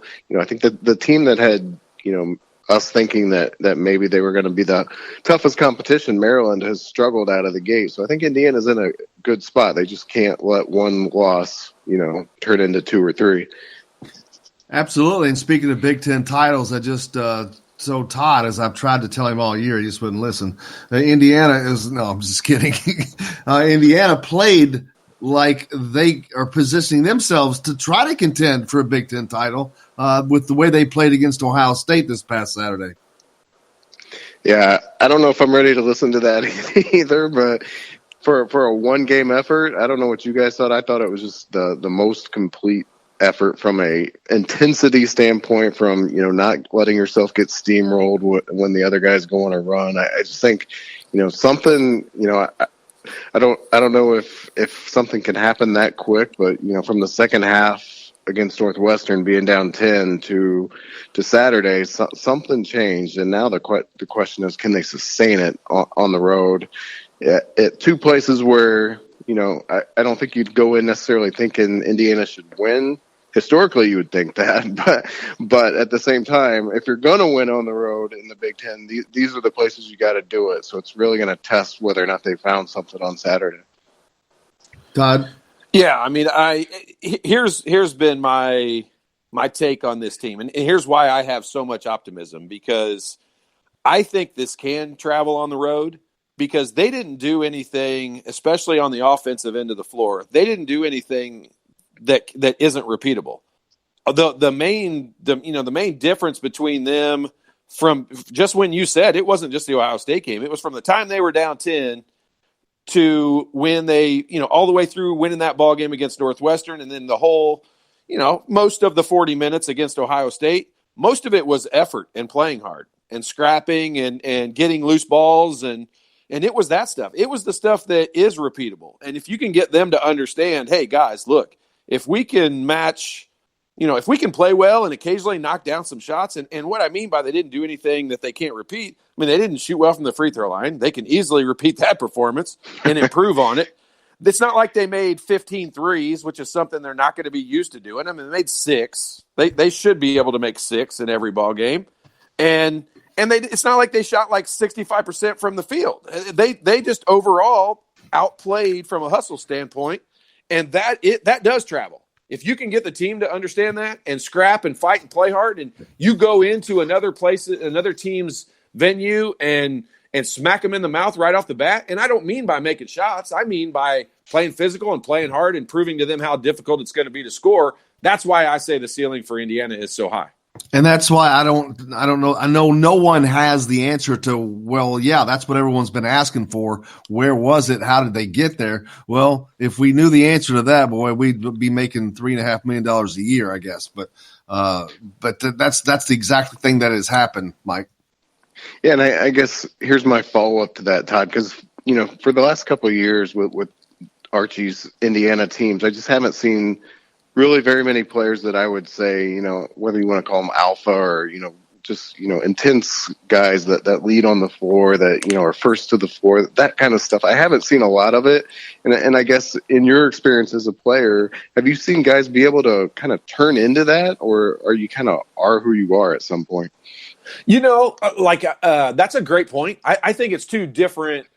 I think it's two different things. I think one, no, I don't think you can really turn into the alpha leader. You're either kind of born with that or you're not. On this team, I don't even know who I would really say that is. And even at this point, I don't know that they really have a natural born leader that's out there on the floor. But you don't have to be a leader to play hard. And I think that's where, if someone could develop into that, if Armand Franklin was that, Rod Finney is a great player, and I think he's kind of a quiet leader. I think we have a lot of quiet leaders. I mean, Justin Smith even admits he doesn't talk very much. And, I don't know who on this team. Joey Brunk might be the most vocal guy. And I don't even know that he's like a natural leader. I'll tell you, in rewatching the game, Todd, Al Durham seems to be making an effort to be that guy to step up. And when they get into a huddle, he's talking, he's doing a lot of communicating, and that's a very, very positive thing, especially for one of your elder statesmen, upperclassmen, and a guard. You want to see him doing that, and he did. He did that a lot in the Ohio State game. Yeah, and that stretch of stuff, where Indiana started playing well. I mean, you can look at Al's stat line. He didn't play that great, but those guys are playing hard. And that's the thing, that you don't have to be a leader or an alpha male to play hard. You need what they need. Honestly, their alpha male is Archie in all reality. I was just going to say that, Todd. Yeah. I mean, you make a great point in that, these guys, I just see the overall potential. And I was explaining it to Jim earlier, and how they handicap people in golf all the time, and how your handicap is always way lower than what you average in scoring or what you average shooting in golf. And that's what I look at this team. I mean, I see their handicap. I think they're a lot better than what they've played at. And that's because they've shown little pieces in little games, and I know what guys' skill sets are. And when you look at what they are, if you put all those pieces together, they've got, I mean, if you match them up man by man with every other team in the Big Ten, I think Michigan State is the only team that matches up with them. From a skill set standpoint, from a physical standpoint, from overall, I think they're one of only two teams. Even Maryland doesn't match up with them physically. But when you don't play hard, you give a lot of that advantage away. And honestly, it's as simple as truly not playing hard. If Indiana played hard defensively, and it's not that they don't want to play hard. I think they've not understood how to play hard. But I hope these last, 50 minutes of play has made them learn something. The thing Michigan State has definitively is senior guard leadership from Cassius Winston. There's no doubt he's the leader on that team. And it's great to have that senior leadership to help try to always bring a team back around. And that's where Indiana's fighting to find right now. Who is that guy? Is that going to be Rob Finney? Is it going to be Al Durham? Is it going to be Devontae Green? Is it going to be all three of them? Who knows? But somebody's got to be there. I had the same thought as Todd during that game on Saturday. I mean, I don't know how closely you guys were watching Archie, but he had a couple moments, especially in the first half, where you could almost tell he was deciding that he had to be the guy that brought it out of his team. I mean, I thought he was going to hurt himself a few times, spinning around, doing pirouettes, pounding the bench. I mean, he got into Franklin at one point, for just watching a loose ball rather than diving on it. And I don't think Franklin ever saw the floor again after that moment. And that's as intense as I've ever seen him. So I think he recognizes that he's going to be the one that has to bring it out of these guys. Yeah, I think you're right on the money with that. I mean, and that is like, people can say, well, you can't have that. These guys have got to be that on the floor. And I really believe, like Jim's comment of all three of these guys, kind of doing it by committee, that is very possible. Look at this is going to sound just probably stupid to a lot of people, but when you look at Cassius Winston with Michigan State, you take him in the game that they played against Michigan, and I mean, he dominated that game. He was making shots. The ball, the play went. He controlled the other 9 players on the floor. Like that game, whatever Cassius Winston wanted to happen, that's what happened. And he was making shots, and therefore, he looked like one of the best players in the country, and they looked like one of the best teams in the country. And then you take them yesterday, and his shots were not going down at Purdue. He wasn't making those shots in the lane. He was kicking it to guys who weren't making shots, and they looked like one of the worst teams in the country. And everything kind of revolved around Cassius Winston. And that's where I see Indiana kind of has an advantage, because we talked about it after the first couple games of the year. Who's going to step up and play well in Indiana? Is it going to be Al Durham? Is it going to be Trace Jackson Davis? Is it going to be Rob Finney? At times, the best player on the floor has been Armand Franklin. At times, the best player on the floor has been Devontae Green. You can't say that about Michigan State. If Cassius Winston plays good, they're one of the best teams in the country. But if he doesn't, who else is going to – they've got guys who can step up and make plays, but they don't have another guy that's going to step up and be the best player on the floor. And Indiana has had that. I mean, Trace Jackson Davis gives them just an enormous amount of – he didn't even play well in this game. He didn't play that well in the Northwestern game. He's really not played well in any of the Big Ten games. And so look at the ceiling of where they could be, because I do believe he'll get – the game will slow down to him. The Big Ten will slow down to him. And Trace Jackson Davis will still end up being the best player on this team. But the surrounding cast of all these other guys can just be huge. That's why I know I'm a homer. I want them to be good. I think they're finally – I do think they finally learned a little bit of something, in that playing hard is a big factor in being good. Who would have thought that IU traveling to Rutgers would be 2 top 5 teams in the Big Ten going at it at this point in the season? With Rutgers having won 6 straight going into this game, Indiana also coming off of a big win. Who could have imagined Indiana as Rutgers being a big game to watch? Yeah, and it goes back to what I said before. Rutgers and Nebraska, those are the games historically you go on the road and you think those are the ones we have to pick up if we're going to contend for the top of the league. But, I haven't seen a point spread yet. I don't know if you guys have, but I won't be surprised if all of Indiana's an underdog at Rutgers. And we know what happened against Nebraska, and it's, obviously you expect more of the same, a really tough game out there as well. So these are games that they're going to have to win if they want to contend, but by no means is it going to be easy. And I think it just highlights how ridiculously competitive the Big Ten is this year. I've never seen a league like this from top to bottom. Yeah, Todd, I see Indiana being at least a 1.5 underdog traveling to Piscataway. Yeah, I think so. I think these 2 games this week, they'll probably be a couple point underdog at Rutgers, and they'll probably be a couple point favorite at Nebraska. Even though the game was an overtime game, and with Nebraska here, I don't see that's where I disagree with you. I don't think they're going to be favored at Nebraska, just because Nebraska's shown that they can play. They beat Purdue. They played with Indiana. I don't know, man. It depends on how their game leading into it. I wouldn't bet on it either way, so it doesn't really matter what they set the point spread at. But ironically, tonight or tomorrow night, Nebraska is at Ohio State. So we'll have that to look at prior to Indiana. Yeah, well, that's going to be Ohio State's get well game. It'll be interesting to see what they can do. Or did you see the end of the Nebraska Northwestern game last weekend? I did not. Did you see it, Mike? No, I did not. Oh man, so Nebraska was down by 3. I was talking to Hoiberg about it last night. Nebraska was down by 3. That would be Fred Hoiberg, the head coach for. Everybody knows who he is.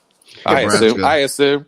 But they got I saw a slow motion frame shot of a Nebraska player jumped up to shoot a 3-pointer with 13 seconds to go in the game and got drilled. I mean, his left arm got almost yanked behind him, and they didn't call a foul. And it would have been 3 free throws to tie that game. And I know to us, like, that's not a big deal. It's Northwestern and Nebraska. But for a team that's picked to go 0-20 and already has 2 Big Ten wins, and that's a big deal to a team like that. And it's frustrating. Like, he and I had about a 2-hour conversation on officials and how we all should have just been officials because you're never held accountable for anything. But I mean, it's just like they're a team, like they're surprising people with how competitive they are, because they've got 14 new faces to the program this year, not even including a new head coach and all new coaching staff. So I mean, I know him, so I followed them a little bit closer. Indiana should still win that game. I don't care what you say about it. What I said a minute ago about Indiana, and I firmly believe that. You match them up man for man against every other team in the league, and Indiana has a better roster. And even Michigan State. But Michigan State is the most comparable because they've got the guy who is the best player in the Big Ten in Cassius Winston. And they're coached so well. I agree with you. I agree with that, Todd. I think they have to be able to do what they did on Saturday on the offensive end. You know, they only took 12 threes, which I think is a number that where you want it to be. But they made 6 of them, and all those threes, or not all, but most, were within the flow of the offense. They were after some rotations. They were passes coming out of the post. They were good shots, not, Devontae Green trying to create off the dribble. And I think if they can, make 5 or 6 out of 12 in games, that can pull out the defense a little bit and keep things a little bit more honest. I think that's a key to that game that I think's been underreported a little bit. Yeah, and I can think actually there were 3 shots that you could probably take off of there that shouldn't have been taken. That would make them 6 for 9, which would be very, very efficient and very, very nice. I mean, Jerome Hunter just simply should not be shooting 3-point shots, and Justin Smith, Todd has awarded him now the ability to do so as long as he takes 4 in the paint, which I will concur with, and he's the resident expert, so I'm going to go with him to defer on that. But those guys, if they're not taking shots and they just the other ones, it's a perfect number. Starting the year out, Jim, remember they were taking like 10 3-pointers a game, and you were saying that was probably the number. And the whole time I kept saying, no, they've got to be able to shoot 20, and they got to be able to make 8 out of those 20. And I don't think they're capable of doing it. I'm flat out wrong when it comes to that. I think this, 12 to 15, maybe at most 3-pointers is probably where this team, that's probably the area they need to be at. And that changes things a lot. I think those shots need to go to Justin Smith in the lane and Trace Jackson Davis in the lane. This is probably a different team than what I thought it was going to be to start the year. I thought they were going to be a better shooting team, but I agree with both of you now. I think that number's got to be down around 12 to 15 at most. And we talked about this yesterday, and it wasn't that they were taking horrible shots yesterday or in that game, the Ohio State game, when they were in that 10-minute stretch where they just couldn't score. They were taking shots from 4, 5, 6, 7 feet, which were fine, all good shots. They just simply weren't going down, and I guess there's nothing you can do about that. But they seem to have these stretches consistently now, 3 times, I think, in 3 successive games they've had. And I don't remember the reasoning for the first 2. The second one, I'm like, you just missed some good shots. They weren't like forcing up crap out there, but the free throw shooting is a serious issue because the fact that they were even able to overcome a 10-minute drought without hitting a field goal and shoot so horrifically from the free throw line and win this game, that's amazing to me. But that free throw thing, that's going to cost them some games if they don't get it straightened out and fast. And I think that's where, Todd's saying from a matchup perspective, that's where Indiana, even though they're never going to be a good offensive team, in my opinion, if they can play as well as they did defensively on Saturday, they can survive some of those runs. I mean, I think, you don't score a field goal in 10 minutes, and I think the Ohio State run wasn't, they were still only down 3 at halftime. So I think as long as you can hang your hat on the defensive end, I think you can make up for some of your deficiencies on the other end. Yep, I think you're right on the money with that. I mean, defensively, that's something under the Coach Knight era or the Coach Knight coaching regime. I mean, you learn that you're going to have ups and downs on the offensive end of the floor, but defensively is mostly just effort and being in the right position and understanding and having a common goal that, hey, you know what, we're going to keep people out of the lane. And we're going to make every shot as difficult as possible. And when everybody's kind of has that common goal, that travels. Defense travels. Offense sometimes doesn't travel that well. But defense always can travel because it's mostly just effort and, having your head in the right spot. And Archie talks about it after every game, but defense turning into offense. I mean, I think, they forced 16 turnovers, had 11 steals. They got a lot of their points in transition. I think, for a struggling offense, just being able to get some cheap ones is a big deal too. No doubt. Yep. Michael, you got anything coming up the fancy to know about? Well, I just put something out that people can take a look at regarding Jerome Hunter. Don't worry, Todd. I'm not saying he should shoot 10 threes a game, but his minutes stood out to me watching him, and I think Archie had a lot to say about that after the game as well. I think, maybe he's a guy that can, let defense eventually at some point turn into offense and become a more confident player after missing a year and a half of basketball. Yeah, we talked about him, and he developed his points by getting into the lane and getting fouled and going to the line and hitting free throws. A great job because he hadn't really done much of that leading up till now. And if he can continue that, he can be a really valuable and contributing member to that team. Yeah. Guys, I say this all the time about Demezi and Jerome Hunter is, look, they are not great outside shooters. And that's what they do when they come in the game. So that's my issue with those two guys, in particular those two guys. Because if they go shoot their shots inside the lane and go in and I saw for the very first time, other than being at practice, for the very first time in a game, I saw Jerome Hunter play with his back to the basket. And he got fouled and went to the free throw line and made 2 free throws. That's not happened. If he would do that more often, I would be a Jerome Hunter fan. But if he's going to stand out there and shoot 3-pointers as a 15% 3-point shooter, I'm never going to be a Jerome Hunter fan. And I feel the same way about Demezi. More Freddie McSwain. And he had a play in the first half where he threw a post-entry pass to Deron Davis. His man collapsed down on Davis, and Hunter cut down in the lane, immediately dove to the rim and got fouled on that. That's something that the guards can't do because they don't have the size. That's something Demezi can't do because he doesn't have the handles. But Jerome's uniquely able to do that, and I think if he recognizes that rather than just standing out there chucking up threes, that's something this team needs. Absolutely. Mike, I appreciate you joining us as always, man. Talk to you guys later. Have a great week. Thanks, buddy. You betcha. There's Mike Schumann from the Daily Hoosier joining us here on Indiana Sports Beat with Coyle and Leary. We got plenty more to go. Come back and to close the show out from the Golf Club at Eagle Point Studios. We're back with that right after this.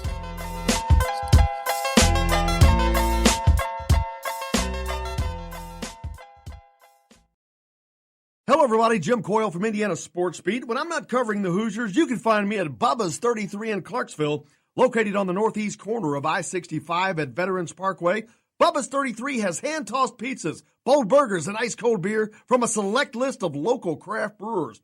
An incredible food selection, all made fresh daily. Whether you're meeting the team for that post meal in the family dining area or meeting friends for happy hour to watch the game on one of Bubba's 50 TVs. Bubba's 33 in Clarksville. Pizza, burgers, beer. We all want a winning smile for those championship photos, and that's exactly what you will get at Reynolds Family Dentistry in Sellersburg. Reynolds Family Dentistry has been serving the dental needs of Hoosier families for over 30 years. Let Doctors Roger and Jay Reynolds take care of your family. Just off of I-65 at 809 South Indiana Avenue in Sellersburg. Call 812-246-3368. That's Reynolds Family Dentistry, 812-246-3368.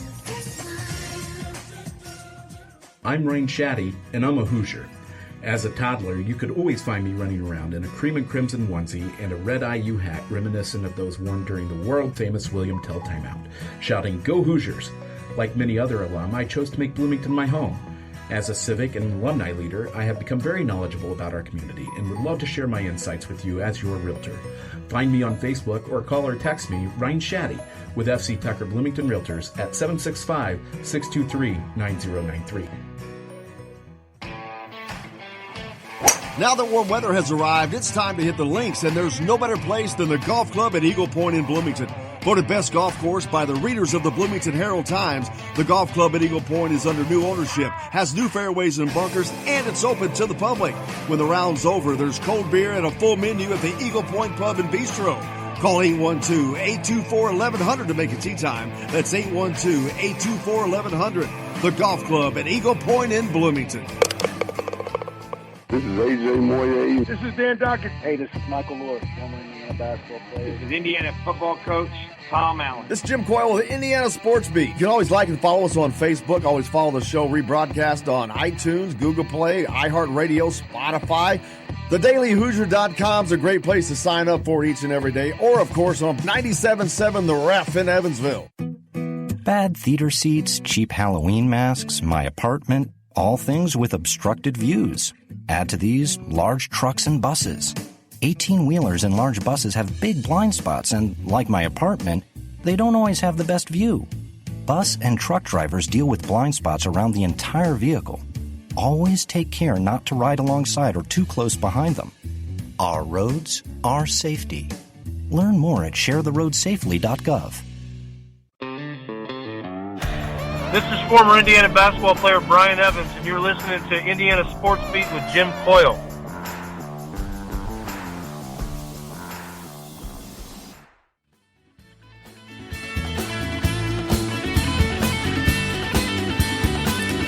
Welcome back to Indiana Sports Beat with Coyle Leary here on this Monday, January 13th, coming to you from the Golf Club at Eagle Point Studios.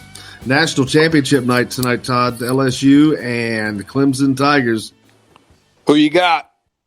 Oh, there's no way you bet against LSU, man. Yeah. Can't you say the same thing about Clemson? No, not me. LSU has just looked so stinking strong. They're not just beating people; they're just like snapping their limbs off.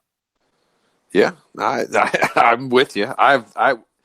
Here's the good part, and I think I know we have it on record. Way back when I think they played Alabama, pretty sure that you and I sat there and said, sitting at Yogi's, that's the best. They were the best team in football. They were the best team in college football, and I think that they pretty much prove it week in and week out. But Clemson just pisses me off because all year long they don't play anybody, so you can't even get excited about it. I would have loved to have seen them as well as they played against Ohio State. I would have loved to have seen them play some other quality teams this year, just because I like watching good football. But I mean, based on how many good teams that they have beaten, LSU, you're right. I don't know how you could ever pick against them.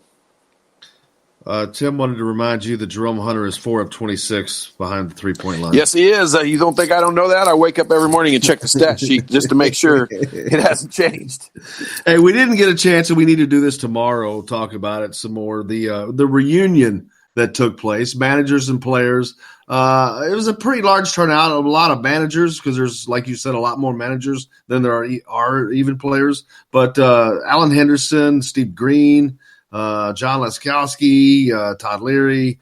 I'm trying to think. T1 Joby. I'm trying to think who some of the others that were there. Lance Stemler, Kyle. Oh, I didn't see Lance. Derek Elston. You did? Derek Elston. Yeah, Indiana is just starting. I'll look at it the positive way. That Indiana is just starting with this administration to try to put more things together that include, past players and managers and stuff like that. They have been so bad at it in the past that I think everyone is still – Joe Hillman was there, Jeff Oliphant, Todd Meyer. You should be the player representative, alumni czar. They need someone more organized than me, but they need someone to reach out to the different groups and get more guys there, because those events have been so misguided. They've been, not organized well in the past, that players are just kind of leery, for a better term of saying it, Leery. coming back to them. They're just usually not fun, and they're usually disorganized. And this one wasn't that way. I think Katie Bates and the athletic department are making it a bigger deal. And, but guys don't know that yet. I think in future years, I think you'll see more people show up back to those. You need to see like the Quinn Buck, Lana Turner was there this weekend. Yes. I mean, you need to see like the Scott Mays and the, Ted Kitchells and Randy Whitmans, and you need to see a lot more of those guys getting back to these things. Well, and there was big talk of Bob Knight showing up, being there, and that did not happen partly. And from what I've read, it was something that was going to happen, but because of all the scuttlebutt, people talking about it, the family decided, probably not. And he was at a college basketball game. It was just at Marion. Yeah. I mean, do you really want me to discuss that? Because I'm probably going to go pretty darn negative if I do. You can skip it. Yeah. It'd probably be better to skip it. Tim texts in, how about Clemson getting their first win in Chapel Hill? Now 1-59. They had never, ever won in Chapel Hill. And, man, the Tar Heels, woohoo! This is going to be a first time ever the NCAA tournament has Rutgers in it. And it does not have North Carolina in it. Yeah, I mean they have not Rutgers and Penn State.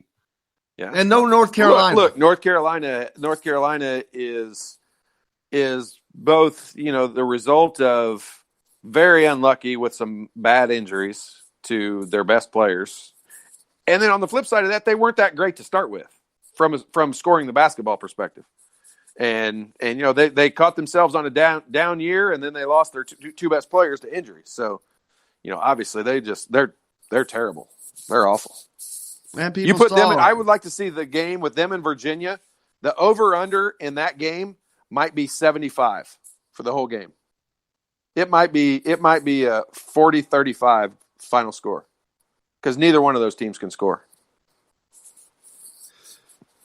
College football playoff sign. I don't know what what's the spread on LSU. I mean, they've got to be. They're not double digit. They're not double digit points, but I think that they were. They are a 5.5 point favorite.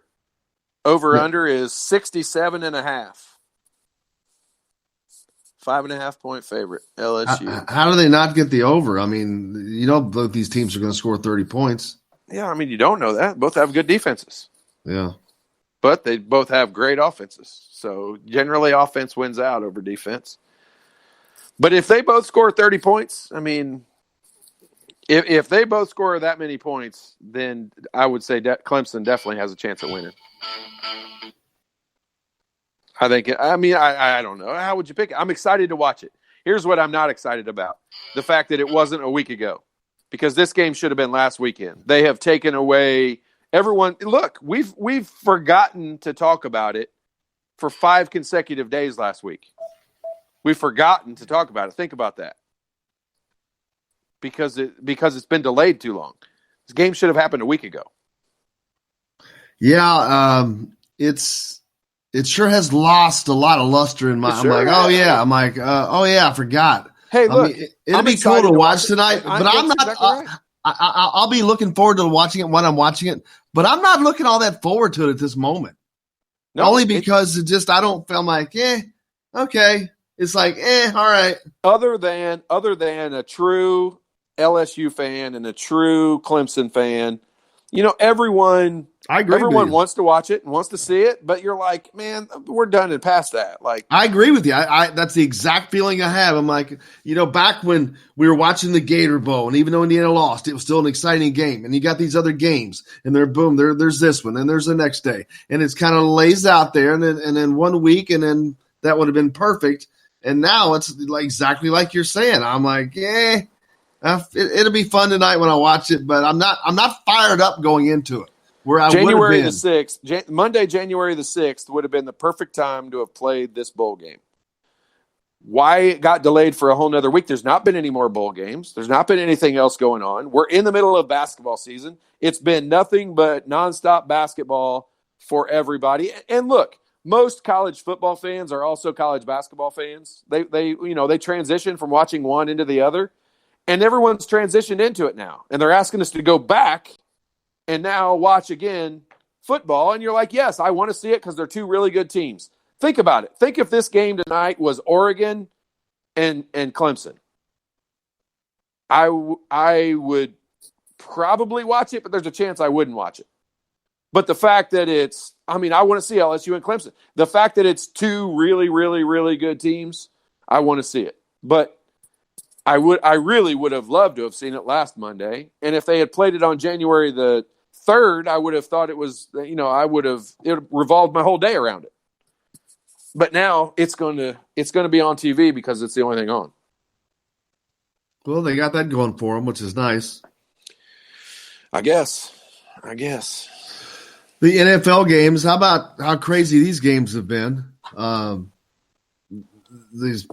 That Kansas City game yesterday was just outrageous. And then Lamar Jackson, the greatest show on earth, is no more. They're out of the playoffs already. Boom, gone. Shows you one thing: talent. Even though talent, great talent, sometimes inexperience. Because he looked a little.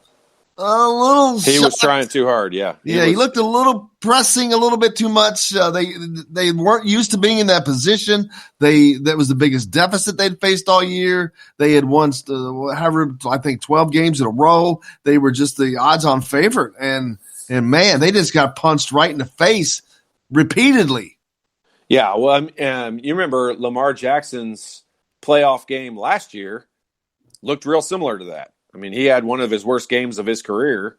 And believe me, what Lamar Jackson did this season was incredible. I mean, I'm telling you, there isn't anything about Baltimore that ever made me want to watch them until this year. And they were fun to watch. I mean, they were putting a product out on the field that everyone in the NFL was standing back going, holy cow, how no one's going to beat them. Like there isn't a way to beat them. And then all of a sudden, playoff football comes around and win or go home is a factor. And, how do you say, how dare I say this, but how do you say anything other than they just choked? I mean, they straight up choked. Lamar Jackson being the head of the choking bus. I loved him. He played absolutely incredible. One of the greatest players, maybe already in the history of the game. But he has shown a propensity to implode at the wrong moments. Right. I mean, I can go back to college, some of the games, and they were big stages, and things just didn't go well. But that's talking about a very youthful guy, man. He's young, 22, got a lot to learn, and the talent this guy's got, it's crazy good. But look what we don't have in this playoff. We don't have Lamar Jackson. We don't have Tom Brady.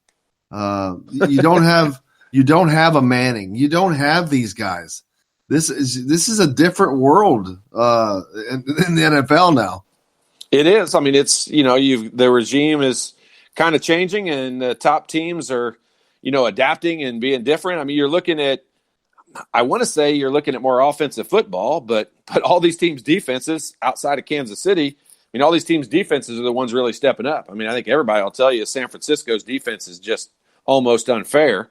But I mean, Green Bay's defense this year has carried them through in times when it's usually Aaron Rodgers that always carries them through. Kansas City is they've got probably the most electric quarterback, I think, in the game, and the guy just makes plays when it has to. He's the reverse of what I say Lamar Jackson is, and that the brighter the lights, the better he plays. But in Tennessee, I mean, they're going to go behind their old school running game and rely on their defense because their quarterback isn't going to win it for them. Now, we had a great turnout at Yogi's Saturday we did. For after the game with Todd Leary. Want to thank everybody again. Thank people like Jennifer that showed up for the game, traveling. Henry. Henry was there. Can't thank Henry enough. And Henry Netherly, by the way, Remax. They're one of our new game sponsors for after the game. You'll hear more about that as we go along. But, it was just a great turnout and a great day, and look forward to doing that again. Wednesday, after the game, of course, as Indiana travels to Piscataway, New Jersey, to take on the Rutgers Scarlet Knights. So we'll be live from Yogi's after the game, of course. That should be around 9 since the tip is around 7 o'clock that evening. So we got that going for us, Todd. Yep, got a couple night games this week. So Wednesday, Saturday, both road games, both 7 p.m. tips. Looking forward to it as always. I've had a great day. It's another fast one. It seems like going faster and faster each and every day. When they're positive and we've got good IU men's basketball to talk about, it seems to fly by faster. It certainly does. Tomorrow on the program, how about Kalen DeBoer, the new head coach at Fresno I'm excited State? about that. Former offensive coordinator here at Indiana, of course. Looking forward to talking to him as he heads off to a new chapter in his coaching career, and looking forward to wishing him the best of luck, of course. But looking forward to the opportunity to talk to him tomorrow. It's going to be great. So we'll have fun. Also, we'll hear from Chronic Hoosier tomorrow, of course, as well. So we got a lot coming up this week. Jordan Halls, he'll be on Wednesday, and we'll see what we can scare up for Thursday and Friday. As we like to do things big around here on Fridays, Todd. Yes, we do. All right, everybody, I appreciate you joining us as always. For Todd Leary, for Jake, I'm Jim Coyle from the Golf Club at Eagle Point Studios. Until tomorrow, I will see you on the radio.